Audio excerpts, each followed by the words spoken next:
ಬಾಗೇಪಲ್ಲಿ ಕಾಂಗ್ರೆಸ್ ಶಾಸಕ ಸುಬ್ಬಾರೆಡ್ಡಿ ಆಯ್ಕೆಯ ಸಿಂಧು ಆದೇಶ. ರಿಪಬ್ಲಿಕ್ ಕನ್ನಡದಲ್ಲಿ ಬಿಜೆಪಿ ಅಭ್ಯರ್ಥಿ ಮುನಿರಾಜು ಎಕ್ಸ್ಕ್ಲೂಸಿವ್ ಇದು. ಸುಬ್ಬಾರೆಡ್ಡಿಗೆ ಸೇರಿದ 10 ಬಾರ್ಗಳಲ್ಲಿ 1 ಬಾರ್ಗೆ ಜಿಎಸ್ಟಿಯನ್ನ ಕಟ್ಟುತ್ತಾರೆ. ಇದನ್ನ ಅಫಿಡವಿಟ್ನಲ್ಲಿ ಸಲ್ಲಿಸುವಾಗ ಸುಳ್ಳು ಹೇಳಿದ್ದಾರೆ. ಸುಬ್ಬಾರೆಡ್ಡಿ ಸರ್ಕಾರಕ್ಕೆ ಮೋಸವನ್ನ ಮಾಡಿದ್ದಾರೆ. ಬಾಗೇಪಲ್ಲಿ ಶಾಸಕ ಆಗುವಂತೆ ಬಿಜೆಪಿ ನನ್ನನ್ನ ನಿಲ್ಲಿಸಿತ್ತು. ಅಲ್ಲಿಗೆ ಸುಪ್ರೀಂ ಕೋರ್ಟ್ಗೆ ಹೋಗೋಕು ಕೂಡ ನಾನು ಸಿದ್ಧನಿದ್ದೇನೆ. ಬಾಗೇಪಲ್ಲಿ ಕಾಂಗ್ರೆಸ್ ಶಾಸಕ ಸುಬ್ಬಾರೆಡ್ಡಿ ಅಸಿಂಧು ಆಯ್ಕೆ ವಿಚಾರಕ್ಕೆ ಸಂಬಂಧಪಟ್ಟಂತೆ ಒಂದು ಕಡೆ ಈಗಾಗಲೇ ಸರ್ಕಾರಕ್ಕೆ ಮೋಸ ಮಾಡಿದ್ದಾರೆ. ಜಿಎಸ್ಟಿಯನ್ನ ಕಟ್ಟುವ ವಿಚಾರಕ್ಕೆ ಸಂಬಂಧಪಟ್ಟಂತೆ ಮೋಸ ಮಾಡಲಾಗಿದೆ, ಸುಳ್ಳು ಹೇಳಿದ್ದಾರೆ ಇಲ್ಲಿ ಎನ್ನುವ ಮುಖಾಂತರವಾಗಿ ಈಗ ಬಿಜೆಪಿ ಅಭ್ಯರ್ಥಿ ಮುನಿರಾಜು ರಿಪಬ್ಲಿಕ್ ಕನ್ನಡಕ್ಕೆ ಎಕ್ಸ್ಕ್ಲೂಸಿವ್ ಆಗಿ ಒಂದು ಹೇಳಿಕೆಯನ್ನ ಕೊಟ್ಟಿರುವಂತದ್ದು. ಬಾಗೇಪಲ್ಲಿ ಶಾಸಕ ಸುಬ್ಬಾರೆಡ್ಡಿ ಅವರ ಒಂದು ಶಾಸಕತ್ವ ರದ್ದಾಗಿರ್ತಕ್ಕಂಥದ್ದು. ಬಿಜೆಪಿಯ ಪರಾಜಿತ ಅಭ್ಯರ್ಥಿ ಮುನಿರಾಜ್ ಅವರು ಈ ಬಗ್ಗೆ ಕೇಸನ್ನು ಹಾಕಿದ್ರು. ಯಾವ ರೀತಿಯಾಗಿ ಕೋರ್ಟ್ನಲ್ಲಿ ವಾದ ಆಗಿದೆ ಅನ್ನೋಂಥದ್ದು ಸರ್, ಯಾವ ರೀತಿಯಾಗಿ ಕೋರ್ಟ್ನಲ್ಲಿ ವಾದ ಮಾಡಿದ್ರ, ಯಾವ ಕಾರಣಕ್ಕಾಗಿ ಸುಬ್ಬಾರೆಡ್ಡಿ ಅವರ ಒಂದು ಶಾಸಕತ್ವ ಅನರ್ಹ ಆಗಿದೆ? ಸರ್, ಈಗಾಗಲೇ ಏನು 2023ರಲ್ಲಿ ಚುನಾವಣೆ ನಡೆದಂತಹ ಸಂದರ್ಭದಲ್ಲಿ ಅವ್ರು ಹಾಕಿರ್ತಕ್ಕಂಥ ಅಪ್ಡೇಟ್ ಅಲ್ಲಿ ಅನೇಕ ಸರ್ಕಾರಕ್ಕೆ ವಂಚನೆ ಮಾಡಿರ್ತಕ್ಕಂಥದ್ದು ಮತ್ತೆ ಜನರಿಗೆ ತಪ್ಪು ಮಾಹಿತಿ ಕೊಟ್ಟಿರೋದನ್ನ ನಾನು ಅರ್ಜಿಯನ್ನು ಹಾಕಿ ಈ ಕೇಸನ್ನು ನಡೆಸ್ತಾ ಇದ್ವಿ. ಅವ್ರ ಅನೇಕ ಏನು ತಪ್ಪು ಮಾಹಿತಿಗಳಂದ್ರೆ, ಇವತ್ತು ಅವರು ಮಾಡಿರ್ತಕ್ಕಂಥ ಏನು ಬೆಂಗಳೂರಲ್ಲಿ ಅವ್ರದ್ದು ಬೇಜಾನ್ ಬಿಸ್ನೆಸ್ ಇದೆ. ಬಗನಿ ಬಾರ್ ಅಂಡ್ ರೆಸ್ಟೋರೆಂಟ್ ಅಂದ್ರೆ ಬೆಂಗಳೂರಲ್ಲಿ ಎಲ್ಲಿ ಬೇಕಾದ್ರೂ ಕಾಣಿಸೋದು, ಅದು ಅನೇಕ ಬೇನಾಮಿ ಹೆಸರುಗಳಲ್ಲಿದೆ, ಅವ್ರ ಹೆಸರಲ್ಲೂ ಇದೆ. ಅದನ್ನ ಅವರು 9 GSTಗಳಿದ್ರೆ ಒಂದೇ ತೋರಿಸಿದ್ರು. 9 ನಂಬರ್ ಇತ್ತು, ಒಂದು ತೋರಿಸಿದ್ರು. ಅದನ್ನ 9 GST 4-5 ವರ್ಷ GST ಕಟ್ಟಿರಲಿಲ್ಲ ಅವರು. ಅದನ್ನ ಒಂದು ಮತ್ತೆ ಅವರು ಇರ್ತಕ್ಕಂಥ ವಾಸ ಮಾಡುವಂತ ಮನೆ ಇರ್ಬೋದು ಮತ್ತೆ ಕಮರ್ಷಿಯಲ್ ಬಿಲ್ಡಿಂಗ್ಗಳಿರ್ಬೋದು, ಒಂದು 10ಕ್ಕಿಂತ ಹೆಚ್ಚು ಅಪ್ಡೇಟ್ ಅಲ್ಲಿ ಬಿಲ್ಡಿಂಗ್ ತೋರಿಸಿದ್ರು. ಆದ್ರೆ ಅದನ್ನ ಟ್ಯಾಕ್ಸ್ 3ರಿಂದ 4 ವರ್ಷ ಕಟ್ಟಿರ್ಲಿಲ್ಲ ಅವರು. ಆಮೇಲೆ ಮತ್ತೆ ಅವ್ರ ಕೆಲವು ಜಮೀನುಗಳನ್ನ ಬಿಟ್ಬಿಟ್ಟಿದ್ರು, ಕೆಲವು ಮಾಹಿತಿನೇ ಕೊಟ್ಟಿರಲಿಲ್ಲ. ಇನ್ನು ಅನೇಕ ಜಮೀನುಗಳು ಅವ್ರ ಹೆಸರಲ್ಲಿತ್ತು, ಮತ್ತೆ ಮಗಳ ಹೆಸರಲ್ಲೂ ಇತ್ತು. ಅವರ ಪತ್ನಿ ಹೆಸರಲ್ಲಿ ಒಂದು ಕಂಪನಿ ಇತ್ತು, ಅವರ ಹೆಸರಲ್ಲಿ ಪತ್ನಿ ಹೆಸರಲ್ಲಿ, ಅದನ್ನು ಕೂಡ ತೋರಿಸಿರ್ಲಿಲ್ಲ. ಮತ್ತೆ ಜೊತೆಯಲ್ಲಿ ಅಗ್ರಿಕಲ್ಚರ್ ಲ್ಯಾಂಡ್ ಅಂತ ತೋರಿಸಿದ್ರು, ಅದು ಕನ್ವರ್ಷನ್ ಆಗಿ ಒಳ್ಳೆ ಬೆಲೆ ಬಾಳುವಂತ ಆಸ್ತಿ ಇತ್ತು. ಇದನ್ನೆಲ್ಲ ಕೂಡ ಮುಚ್ಚಿಕೊಂಡು ಅದನ್ನೆಲ್ಲ ಮಾಡಿದ್ರು. ಮತ್ತೆ ಅವರು ಕಮರ್ಷಿಯಲ್ ಏನು SB ಅಕೌಂಟ್ ಮಾತ್ರ ತೋರಿಸಿದ್ರು, ಕರೆಂಟ್ ಅಕೌಂಟ್ ಯಾವುದೇ ಮಾಹಿತಿ ತೋರಿಸಿರ್ಲಿಲ್ಲ. ಜೊತೆಯಲ್ಲಿ ಅವರು ಏನು ಇವತ್ತು ನಾನು ಕೇಸ್ ಹಾಕಿದ್ನೋ 45 ದಿವಸದಲ್ಲಿ ನಾನು ಕೇಸ್ ಹಾಕಿದೆ. ಆಮೇಲೆ ಹೋಗಿ 3-4 ದಿವಸಕ್ಕೆ ಅವರೇ ಟ್ಯಾಕ್ಸ್ ಅನ್ನ ಕಟ್ಟಿದ್ದಾರೆ, ಮತ್ತೆ GST ಕೂಡ ಕಟ್ಟಿದ್ದಾರೆ. ಅದು ಆನ್ಲೈನ್ ಅಲ್ಲೇ ಅವರೇ ಪ್ರೂವ್ ಅಲ್ಲೇ ಸಿಕ್ಕಾಕೊಂಡಿದೆ.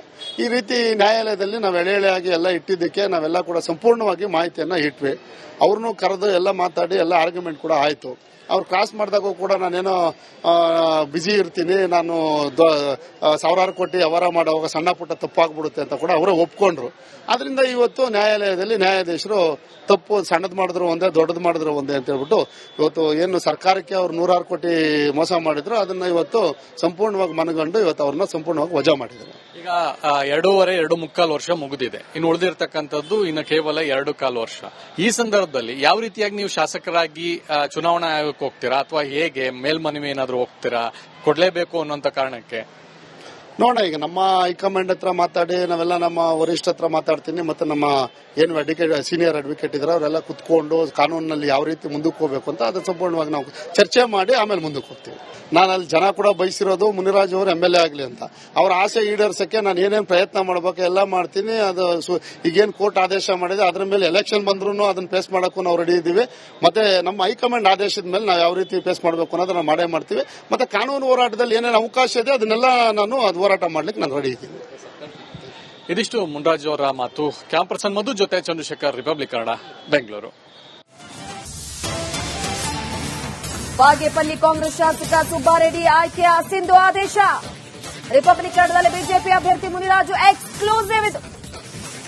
ಸುಬ್ಬಾರೆಡ್ಡಿಗೆ ಸೇರಿದ 10 ಬಾರ್ಗಳಲ್ಲಿ 1 ಬಾರ್ಗೆ ಜಿಎಸ್ಟಿಯನ್ನ ಕಟ್ಟುತ್ತಾರೆ. ಇದನ್ನ ಅಫಿಡವಿಟ್ನಲ್ಲಿ ಸಲ್ಲಿಸುವಾಗ ಸುಳ್ಳು ಹೇಳಿದ್ದಾರೆ.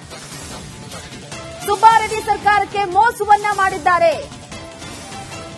ಬಾಗೇಪಲ್ಲಿ ಶಾಸಕ ಆಗುವಂತೆ ಬಿಜೆಪಿ ನನ್ನನ್ನ ನಿಲ್ಲಿಸಿತ್ತು. ಅಲ್ಲಿಗೆ ಸುಪ್ರೀಂ ಕೋರ್ಟ್ಗೆ ಹೋಗೋಕು ಕೂಡ ನಾನು ಸಿದ್ಧನಿದ್ದೇನೆ. ಬಾಗೇಪಲ್ಲಿ ಕಾಂಗ್ರೆಸ್ ಶಾಸಕ ಸುಬ್ಬಾರೆಡ್ಡಿ ಅಸಿಂಧು ಆಯ್ಕೆ ವಿಚಾರಕ್ಕೆ ಸಂಬಂಧಪಟ್ಟಂತೆ ಒಂದು ಕಡೆ ಈಗಾಗಲೇ ಸರ್ಕಾರಕ್ಕೆ ಮೋಸ ಮಾಡಿದ್ದಾರೆ. ಜಿಎಸ್ಟಿಯನ್ನ ಕಟ್ಟುವ ವಿಚಾರಕ್ಕೆ ಸಂಬಂಧಪಟ್ಟಂತೆ ಮೋಸ ಮಾಡಲಾಗಿದೆ, ಸುಳ್ಳು ಹೇಳಿದ್ದಾರೆ ಇಲ್ಲಿ ಎನ್ನುವ ಮುಖಾಂತರವಾಗಿ ಈಗ ಬಿಜೆಪಿ ಅಭ್ಯರ್ಥಿ ಮುನಿರಾಜು ರಿಪಬ್ಲಿಕ್ ಕನ್ನಡಕ್ಕೆ ಎಕ್ಸ್ಕ್ಲೂಸಿವ್ ಆಗಿ ಒಂದು ಹೇಳಿಕೆಯನ್ನ ಕೊಟ್ಟಿರುವಂತದ್ದು. ಬಾಗೇಪಲ್ಲಿ ಶಾಸಕ ಸುಬ್ಬಾರೆಡ್ಡಿ ಅವರ ಒಂದು ಶಾಸಕತ್ವ ರದ್ದಾಗಿರ್ತಕ್ಕಂಥದ್ದು ಬಿಜೆಪಿಯ ಪರಾಜಿತ ಅಭ್ಯರ್ಥಿ ಮುನ್ರಾಜ್ ಅವರು ಈ ಬಗ್ಗೆ ಕೇಸನ್ನು ಹಾಕಿದ್ರು. ಯಾವ ರೀತಿಯಾಗಿ ಕೋರ್ಟ್ನಲ್ಲಿ ವಾದ ಆಗಿದೆ ಅನ್ನೋಂಥದ್ದು ಸರ್, ಯಾವ ರೀತಿಯಾಗಿ ಕೋರ್ಟ್ನಲ್ಲಿ ವಾದ ಮಾಡಿದ್ರ, ಯಾವ ಕಾರಣಕ್ಕಾಗಿ ಸುಬ್ಬಾರೆಡ್ಡಿ ಅವರ ಒಂದು ಶಾಸಕತ್ವ ಅನರ್ಹ ಆಗಿದೆ?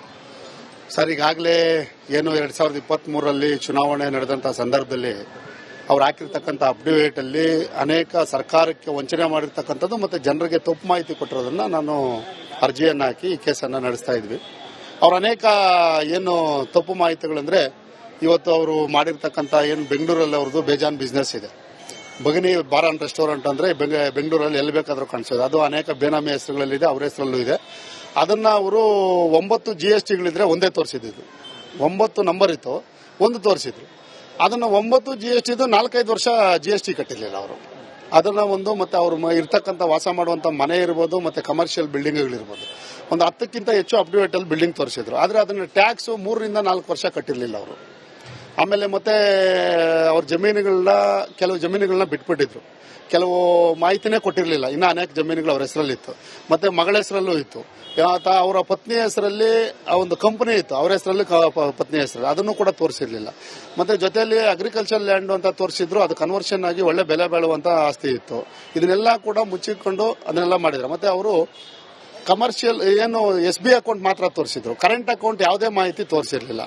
ಜೊತೆಯಲ್ಲಿ ಅವರು ಏನು ಇವತ್ತು ನಾನು ಕೇಸ್ ಹಾಕಿದ್ನೋ 45 ದಿವಸದಲ್ಲಿ ನಾನು ಕೇಸ್ ಹಾಕಿದೆ. ಆಮೇಲೆ ಹೋಗಿ 3-4 ದಿವಸಕ್ಕೆ ಅವರೇ ಟ್ಯಾಕ್ಸ್ ಅನ್ನ ಕಟ್ಟಿದ್ದಾರೆ, ಮತ್ತೆ GST ಕೂಡ ಕಟ್ಟಿದ್ದಾರೆ.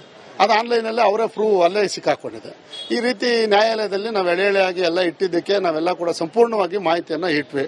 ಅವ್ರನ್ನೂ ಕರೆದು ಎಲ್ಲ ಮಾತಾಡಿ ಎಲ್ಲ ಆರ್ಗ್ಯುಮೆಂಟ್ ಕೂಡ ಆಯ್ತು. ಅವ್ರು ಕ್ರಾಸ್ ಮಾಡಿದಾಗೂ ಕೂಡ ನಾನೇನೋ ಬಿಜಿ ಇರ್ತೀನಿ, ನಾನು 1000 ಕೋಟಿ ವ್ಯವಹಾರ ಮಾಡುವಾಗ ಸಣ್ಣ ಪುಟ್ಟ ತಪ್ಪಾಗ್ಬಿಡುತ್ತೆ ಅಂತ ಕೂಡ ಅವರೇ ಒಪ್ಕೊಂಡ್ರು. ಆದ್ರಿಂದ ಇವತ್ತು ನ್ಯಾಯಾಲಯದಲ್ಲಿ ನ್ಯಾಯಾಧೀಶರು ತಪ್ಪು ಸಣ್ಣದ್ ಮಾಡಿದ್ರು ಒಂದೇ, ದೊಡ್ಡದು ಮಾಡಿದ್ರು ಒಂದೇ ಅಂತ ಹೇಳ್ಬಿಟ್ಟು ಇವತ್ತು ಏನು ಸರ್ಕಾರಕ್ಕೆ ಅವ್ರು 100 ಕೋಟಿ ಮೋಸ ಮಾಡಿದ್ರು ಅದನ್ನ ಇವತ್ತು ಸಂಪೂರ್ಣವಾಗಿ ಮನಗಂಡು ಇವತ್ತು ಅವ್ರನ್ನ ಸಂಪೂರ್ಣವಾಗಿ ವಜಾ ಮಾಡಿದ್ದಾರೆ. ಈಗ 2.5-2.25 ವರ್ಷ ಮುಗಿದಿದೆ, ಇನ್ನು ಉಳಿದಿರ್ತಕ್ಕಂಥದ್ದು ಇನ್ನು ಕೇವಲ 2.25 ವರ್ಷ. ಈ ಸಂದರ್ಭದಲ್ಲಿ ಯಾವ ರೀತಿಯಾಗಿ ನೀವು ಶಾಸಕರಾಗಿ ಚುನಾವಣಾ ಆಯೋಗಕ್ಕೆ ಹೋಗ್ತೀರಾ, ಅಥವಾ ಹೇಗೆ ಮೇಲ್ಮನವಿ ಏನಾದ್ರು ಹೋಗ್ತೀರಾ, ಕೊಡ್ಲೇಬೇಕು ಅನ್ನೋಂತ ಕಾರಣಕ್ಕೆ? ನೋಡೋಣ, ಈಗ ನಮ್ಮ ಹೈಕಮಾಂಡ್ ಹತ್ರ ಮಾತಾಡಿ, ನಾವೆಲ್ಲ ನಮ್ಮ ವರಿಷ್ಠ ಹತ್ರ ಮಾತಾಡ್ತೀನಿ, ಮತ್ತೆ ನಮ್ಮ ಏನು ಸೀನಿಯರ್ ಅಡ್ವೊಕೇಟ್ ಇದ್ದಾರೆ ಅವರೆಲ್ಲ ಕುತ್ಕೊಂಡು ಕಾನೂನಿನಲ್ಲಿ ಯಾವ ರೀತಿ ಮುಂದಕ್ಕೆ ಹೋಗ್ಬೇಕು ಅಂತ ಅದನ್ನ ಸಂಪೂರ್ಣವಾಗಿ ನಾವು ಚರ್ಚೆ ಮಾಡಿ ಆಮೇಲೆ ಮುಂದಕ್ಕೆ ಹೋಗ್ತೀವಿ. ನಾನು ಅಲ್ಲಿ ಜನ ಕೂಡ ಬಯಸಿರೋದು ಮುನಿರಾಜ್ ಅವರು MLA ಆಗಲಿ ಅಂತ. ಅವ್ರ ಆಸೆ ಈಡೇರ್ಸಕ್ಕೆ ನಾನು ಏನೇನು ಪ್ರಯತ್ನ ಮಾಡಬೇಕು ಎಲ್ಲ ಮಾಡ್ತೀನಿ. ಅದು ಈಗೇನು ಕೋರ್ಟ್ ಆದೇಶ ಮಾಡಿದೆ ಅದರ ಮೇಲೆ ಎಲೆಕ್ಷನ್ ಬಂದ್ರು ಅದನ್ನ ಫೇಸ್ ಮಾಡೋಕ್ಕೂ ನಾವು ರೆಡಿ ಇದ್ದೀವಿ. ಮತ್ತೆ ನಮ್ಮ ಹೈಕಮಾಂಡ್ ಆದೇಶದ ಮೇಲೆ ನಾವು ಯಾವ ರೀತಿ ಫೇಸ್ ಮಾಡಬೇಕು ಅನ್ನೋದನ್ನ ಮಾಡೇ ಮಾಡ್ತೀವಿ. ಮತ್ತೆ ಕಾನೂನು ಹೋರಾಟದಲ್ಲಿ ಏನೇನು ಅವಕಾಶ ಇದೆ ಅದನ್ನೆಲ್ಲ ನಾನು ಹೋರಾಟ ಮಾಡ್ಲಿಕ್ಕೆ ನಾನು ರೆಡಿ ಇದ್ದೀನಿ. ಇದಿಷ್ಟು ಮುನ್ರಾಜ್ ಅವರ ಮಾತು. ಕ್ಯಾಮರಾ ಪರ್ಸನ್ ಮಧು ಜೊತೆ ಚಂದ್ರಶೇಖರ್, ರಿಪಬ್ಲಿಕ್ ಕನ್ನಡ, ಬೆಂಗಳೂರು.